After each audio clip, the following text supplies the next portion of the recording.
আসসালামু আলাইকুম। MS Excel formula কোর্সে আপনাকে জানাই স্বাগতম। আমরা যদি এমএস এক্সেলটি ওপেন করার পর ফর্মুলায় চলে আসি।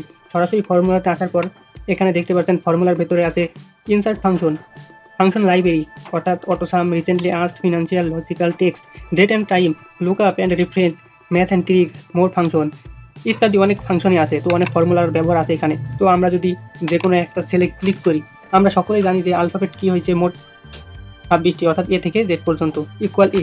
তো দেখতে পাচ্ছেন এই আলফাবেটের আন্ডারে কতগুলো ফর্মুলা আছে। আবার যদি আমরা এ কেটে দিয়ে বি দিই, তো বি এর আন্ডারে দেখতে পাচ্ছেন কতগুলো ফর্মুলা আছে। তো এইভাবে আমরা এক এক করে প্রত্যেকটা ফর্মুলার কাজ দেখব। এ আলফাবেট ফর্মুলার আন্ডারে কতগুলো ফর্মুলা আছে, তো এইভাবে আমরা প্রত্যেকটা ফর্মুলার কাজ করব। তো আজকের প্রথম ফর্মুলাটি হলো অ্যাসাইন ফর্মুলা। অ্যাসাইন ফর্মুলা কাকে বলে, তো সেটি আমরা সরাসরি জেনে নিই। এখানে দেখতে পাচ্ছেন মাইক্রোসফট এক্সেলের অ্যাসাইন ফাংশনটি একটি আর্থিক ফাংশন, যা একটি সিকিউরিটির যেমন বন্ড এক্সপ্লাইন্সের সময় সুদ হিসেবে জমা হয়, আয় গণনা করতে ব্যবহৃত হয়।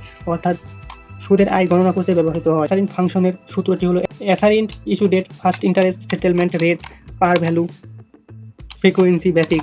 ফর্মুলাটি আমরা ব্যবহার করতে গেলে সূত্র হিসেবে আমাদের এই কয়টা লাগবে। তো এখানে দেখতে পাচ্ছেন ইস্যু ডেট অর্থাৎ বন্ড ইস্যুর তারিখ, ফার্স্ট ইন্টারেস্ট সুদের তারিখ, সেটেলমেন্ট সিকিউরিটি আদান প্রদানের তারিখ, রেট অর্থাৎ বার্ষিক সুদের হার কত, মূল্য কত হবে।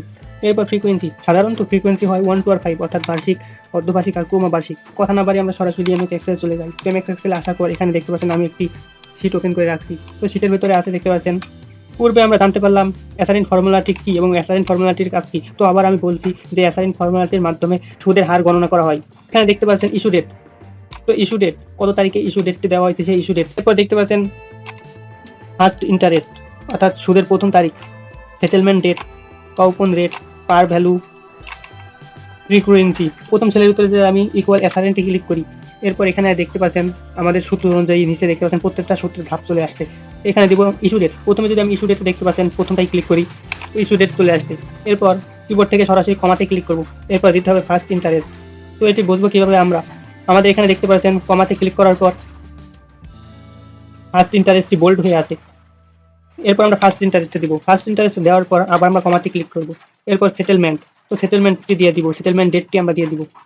এরপর আবার কমাতে ক্লিক করব। এরপর দেখতে পাচ্ছেন রেট, তো রেটটি দেওয়ার জন্য এখানে আমরা কখন রেটে ক্লিক করব, তো রেটটি দিয়ে দিলাম। রেটটি দেওয়ার পর আবার আমরা কমাতে ক্লিক করব। পার ভ্যালু, ভ্যালুতে ক্লিক করার পর আবার কমাতে ক্লিক করব। এরপর হচ্ছে ফ্রিকোয়েন্সি, ফ্রিকোয়েন্সি দেওয়ার পর এরপর আমরা যদি ব্র্যাকেট ক্লোজ করে ইন্টার দিই, তো ইন্টার দেওয়ার পর দেখতে পাচ্ছেন আমাদের সুদের গণনাটি খুব সহজেই বের হয়ে গেল। এরপর আমরা যদি যে রেজাল্টটা বের করেছি সেখানে ক্লিক করি, ক্লিক করার পর দেখতে পাচ্ছেন প্লাস আইকন চলে আসছে।